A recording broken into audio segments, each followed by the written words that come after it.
Welcome to this webinar, which will guide you on undertaking the summative assessment for Core 5C002, Evidence-Based Practice. Next slide, please.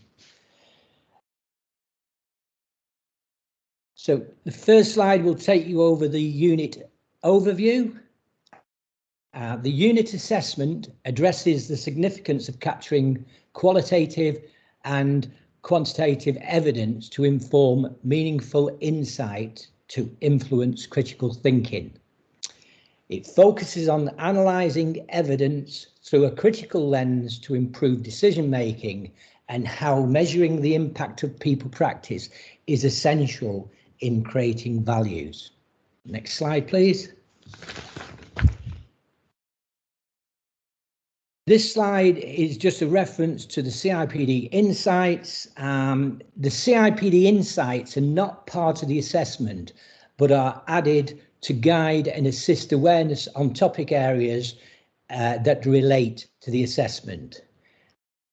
Accessing these will give you a useful introduction on areas applicable to the unit assessment. So my advice would be, before you commence your assessment, you'll want to get a better understanding and feeling of the unit. So the insights are a useful starting point in familiarising yourself with all the associated content. Also, I would recommend that you familiarise yourself with the CIPD professional map that has a significant section on this, on evidence-based practice, and listen to any related podcasts. Next slide, please. So this first section I'm going to take you through is preparing for the assessment. I think the most important thing, which is probably most obvious, is start with reading and familiarising yourself with the unit specification. You need to access the unit specification, as this will actually tell you all the taught areas that you need to actually have completed before you start the summative assessment. And this also will explain the unit content on what you will learn. The assessment for this particular core unit will cover all 10 assessment criteria. So read these carefully, paying close attention to the requirements of the command verb.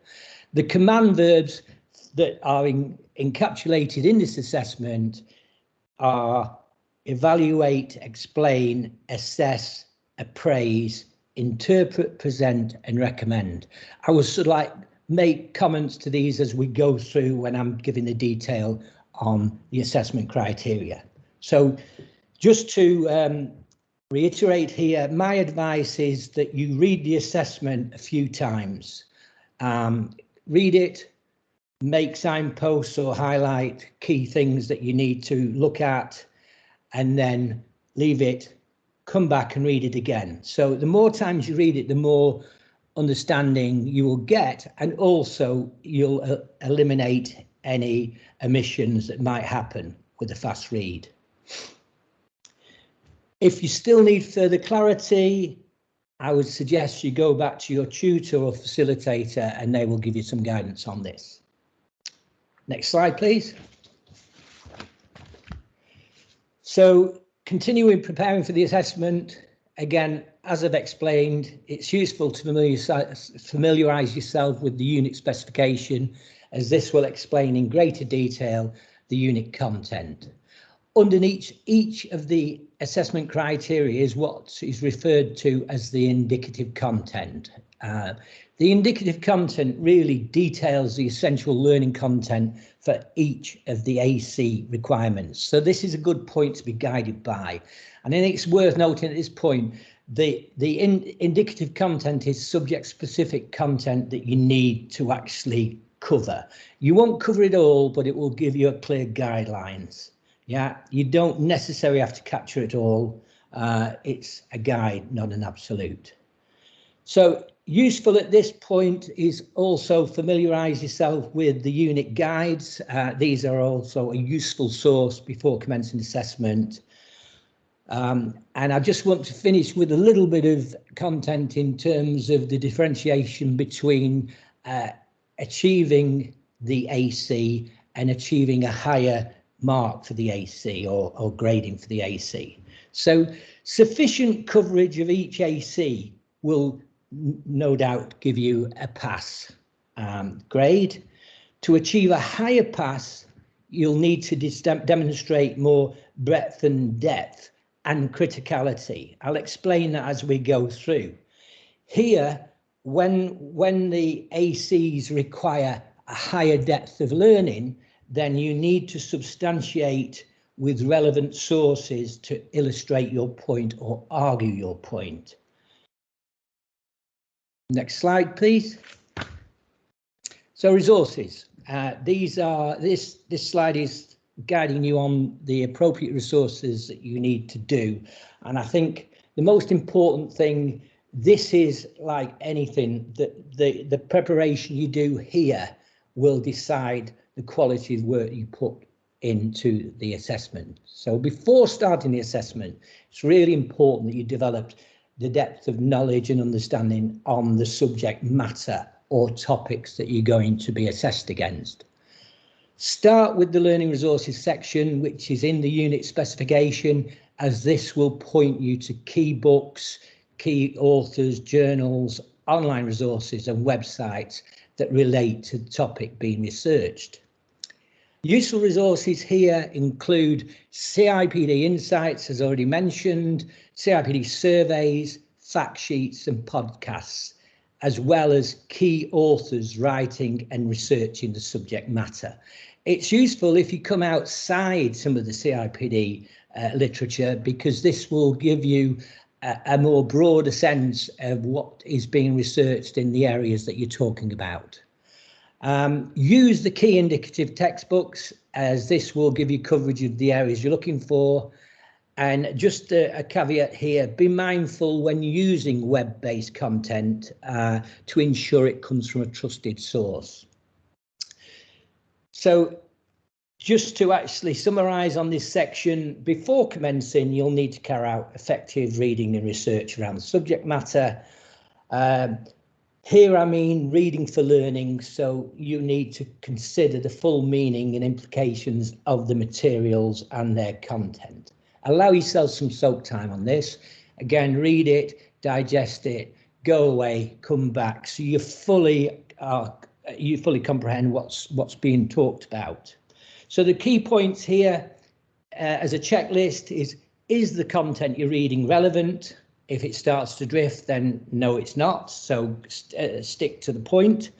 Signpost, the main points, in a sense, scaffold your argument or scaffold your knowledge in terms of an argument or discussion that you want to put against the ACs.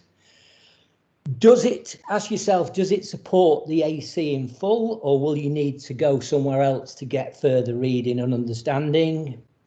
Another good point, unless it's in historical context, is the reading contemporary? Is it up to date? So check when it was produced. And finally, is it from a trusted source? Again, just be careful if your research is totally reliant on internet-based research, because often these are not trusted and often they're inaccurate. And I think the important thing, and I'll discuss this further on into the presentation, is that there is a chance that you could piggyback certain authors. What I mean by piggybacking is there'll be an author or a model encapsulated in the actual internet source, but you're actually citing the internet source, not the original author. So just be mindful of that. Next slide, please. So this part we come on to is the assessment. So essentially, the assessment requires you to prepare a report for senior management.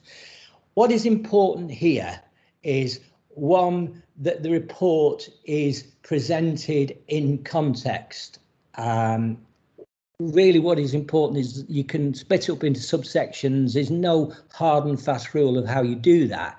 I think the key thing to remember is that you actually cover and capture all the ACs. The assessment criteria are the most important part of this. So signpost those through your research, so it indicates to the assessor and moderators where you're actually capturing that work. So as I've said there, generally a report provides the background to a specific situation or problem, so there's no prescribed format to how you present this. The essential focus is that you address all the assessment criteria, and this is what you're being judged and marked against. So for this assessment, there are two sections. Section 1, which has a recommended word count of 2,900 words and covers ACs 1.1, 1.2, 1.3, 1.4, 1.5, and 3.1 and 3.2. Section 2 is 1,000 words and covers ACs 2.1, 2.2, and 2.3. Okay, next slide, please. Okay, this next slide is going to talk you through the assessment task, which is report paper. So this requires you to look at the scenario, which is, in this case, your manager has just returned from the monthly senior management meeting where all department heads have been asked to present a report that showcases how they contribute to business performance. As someone who has experience in evidence-based practice and data analytics, she has asked you if you would produce a report for senior management that informs what evidence-based practice is and its relevance to people professionals. She would also like you to include practical examples of the types of data analysis that people practitioners use to gain insight on people practice. So before we go into this is essentially in the assessment briefs is what we call the scenario. This sets the scene. I think the most important thing you need to consider is that you clearly answer all the assessment criteria which is within this brief, and also you signpost it clearly throughout the report so that your assessors and moderators can see where you've covered those particular ACs. It's also useful at this point to discuss how to guide you through what we call critical analysis of the assessment. You'll see throughout, as I've already mentioned, that some of the assessment criteria have higher level command verbs, such as evaluation, analysis, etc. Here, you need to move away from just descriptive content, which is essentially your views and opinions, and support these with a analytical or theoretical discussion using the body of theory and concepts that are surrounding the topic that you're talking about. This will particularly argue in terms of the strengths and the limitations of what you're saying as the topic develops. Next slide, please. So at this point, I'm now going to walk you through the ACs that are encapsulated in this assessment.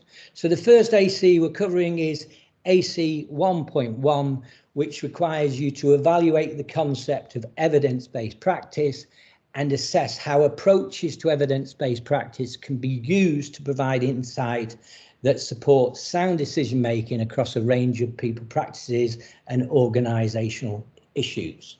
So here, what you have to do is you're required to evaluate, that is, determine the significance of the concept of evidence-based practice. Now, you might want to actually draw on a model. There's a few models out there that actually give you a nice linear process of what evidence-based practice is, or you might want to just do a written evaluation of what is known by evidence-based practice, because it goes across different disciplines. Ideally, in the context of HR, people practice is fine, or management practice. What this does is require evaluation. So what you need to do is support your response with examples. So a model is always a good example here, because you can talk around the model in terms of the strengths and limitations. The next point is you also need to assess, again, make an informed judgment. Now, evidence-based practice approaches can facilitate objective awareness in order to make sound decisions on people and business practices. So key writers around this is Behrens, Russell and Briner, which will give you some evidence base to ensure that how business and people outcomes are actually linked or developed. You can provide critical review of the evidence which it gives you, which is often we refer to as rational or normative models, how these eliminate bias, ensure principle-led judgments, testing and consistency, and reliability and validity. Approaches that we can take is often scientific, which is from the body of evidence itself, which is how you would research this through HR literature or people practice literature. Organizational evidence, which is what is in the business or the customers or the stakeholders. Predictive evidence is where you would actually, predictive practitioner evidence, is where you would actually go to a more experienced or specialist practitioner to get that evidence from them. And stakeholder evidence, which is important when you're actually trying to validate decisions. Next slide, please. So AC 1.2 requires you to evaluate one appropriate analysis tool and one appropriate analysis method that might be applied by organisations to recognise and diagnose current, future challenges, issues and opportunities. Again, you've got a lot to go at here because this is it's a bit of a broadsword, but here you're required to provide evaluation, that is, determine the significance of one analysis tool. For example, you could use environmental scanning tools such as Steeple, Pestles, PEST, etc. Porter's 5 forces model, force field analysis, Ansoff, Fishbone, balanced scorecards, and one method, which is interviews, critical incident techniques, observations, job analyses, questionnaires, etc. Again, because it's asking you to evaluate, you need to argue, the strengths and limitations of this through the body of theory that supports this. What you need to do then is include how these tools and methods can be applied in the organisational context to diagnose organisational issues, challenges and opportunities. Next slide, please. So next one is assessment criteria 1.3. This requires you to explain the main principles of critical thinking and describe how these might apply to your own and others' ideas to assist objective and rational debate. Again, it's a lower level requirement, so this is just really requiring you to explain, but again, it's useful to substantiate your work with some theoretical evidence on this. But here, what you're required to do is explain the main elements of critical thinking and describe how these might be applied to your own and others' ideas to ensure objective evaluation of problems is reached in order to make informed judgments.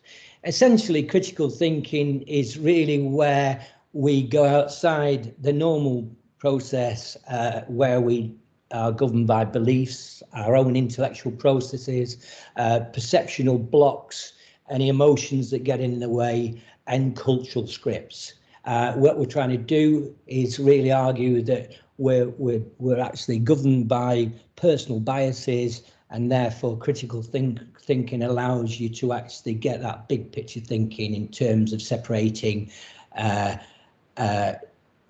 fact from fiction, etc., personal agendas, and it allows you to test and triangulate your thought patterns. Next slide, please. So AEC 1.4 requires you to explain 3 decision-making processes that can be applied to ensure that effective outcomes are achieved. Again, it's just requiring explanation here, but there's nothing to say you shouldn't support this with models or theories, etc. So Here you're required to explain 3 decision-making processes. These could be Edward de Bono's 6 hats, lateral thinking, action learning groups, Pareto analysis, SWOT, etc. And then you need to describe how the 3 that you've chosen are applied in context to ensure effective outcomes are achieved. So in a sense, you're actually applying them in practice to actually describe or explain how these give you effective decision makings. Others might be brainstorming mind maps. Next slide, please.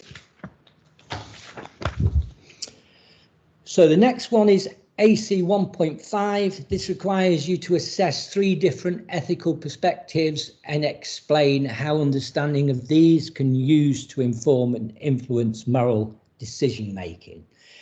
Here you're required to assess, making an informed judgment on 3 difficult ethical perspectives. I mean, ethics is a very, very big area, but you could include Unitarianism, deontology, Kantian rights-based ethics, etc. There's many you can go to. What you need to do here is then, once you've actually drawn on these, you need to actually highlight them in terms of strengths and limitations of these. And many of these are quite old, so are they still current? And then going forward, you then need to explain how these promote and influence fairness, honesty and inclusivity in decision making. Useful here to look at how ethics play the role in some of the practices that HR and people professionals do, such as well-being, flexible working's a current one, presenteeism, pay, EDI, performance management, ethical work practices, position of HR as this custodian in achieving governance, and ethical practice, as opposed to the business model, which can sometimes be at loggerheads with that. Okay, next slide, please. The next AC is AC 3.1, and this requires you to appraise 2 different ways organisations measure financial and non-financial performance, providing 1 example of each. Here you're required to appraise the value and quality of 1 financial measurements, such as return of investment, gross and net profit, etc. For 1 non-financial example, you might consider things like service level agreement, balanced scorecard, customer satisfaction, etc.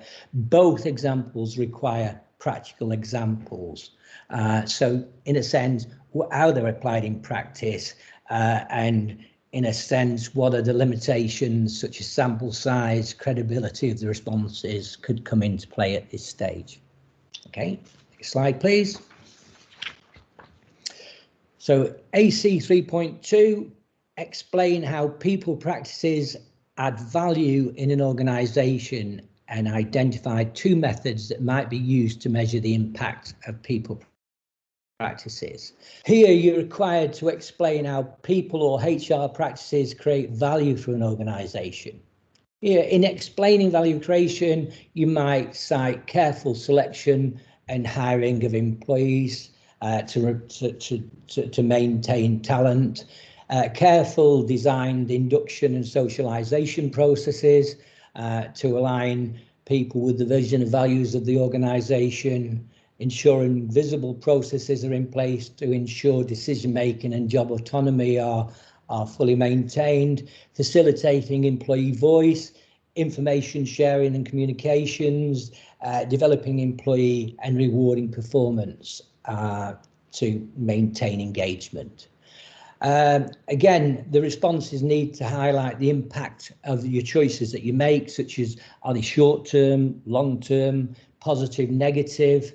Identification of the 2 methods might include cost-benefit analysis, return of investment, return of equity, staff surveys, HR metrics, benchmarking, goal-based evaluation, and so on.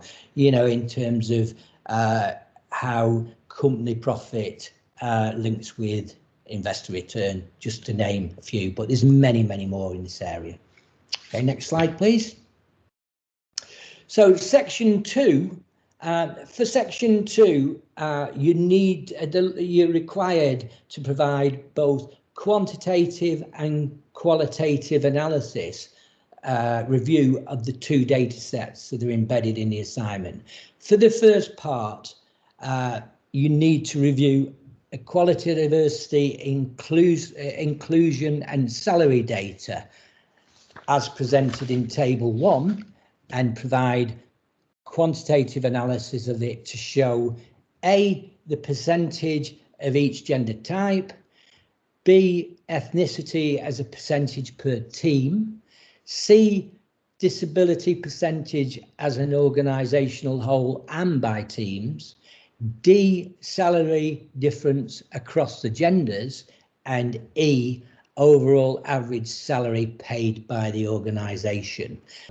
The findings need to be presented using appropriate diagrammatical forms and make justifiable recommendations based on your evaluations. Basically, the forms are entirely up to you, but really you need to consider the audience that they're being presented to, so they should actually illuminate the data in a very simple and meaningful way. Often learners will use bar charts or pie diagrams to actually show this, but you're not restricted to those. There's other forms you may want to use depending on how you feel it's being illuminated. So for the second part, this is table 2, you need to give the rating feedback scores for a sample of 300 employees taken from a recent survey carried out on hybrid working practices. Here, you need to provide scrutiny of the applied scores and present written commentary on any themes or patterns that might be occurring, and present recommendations based on your findings. Really, here, this is qualitative analysis, where you will actually identify themes and patterns that are occurring in the scores and really look at issues that might cause short, medium or long-term approaches. Again, the data will inform you. Once you scrutinise the data will inform you of any themes, trends and patterns that you're seeing that you might recommend to the organisation. Next slide, please. So for section 2, AC 2.1, with reference to people practice issue, interpret analytical data using appropriate analysis tool. 2.2, present your findings for stakeholders from people practice activities and initiatives. And 2.3, make justifiable recommendations based on the evaluations of the benefit, risks and financial implications of potential students. Completion of these 3 assessment criteria is demonstrated by the learner's ability to provide analysis of the 2 raw data sets provided in table 1 and 2, and then present their findings in the suitable formats as discussed. From any trends, patterns and themes or anomalies revealed within the analysis, you then might make written recommendations of benefits, risk and financial implications going forward for the organisation. Next slide, please. So just to conclude then, finally, just be mindful of adherence and compliance to the word count as laid down in the CIPD word count policy, which was issued in January 2023.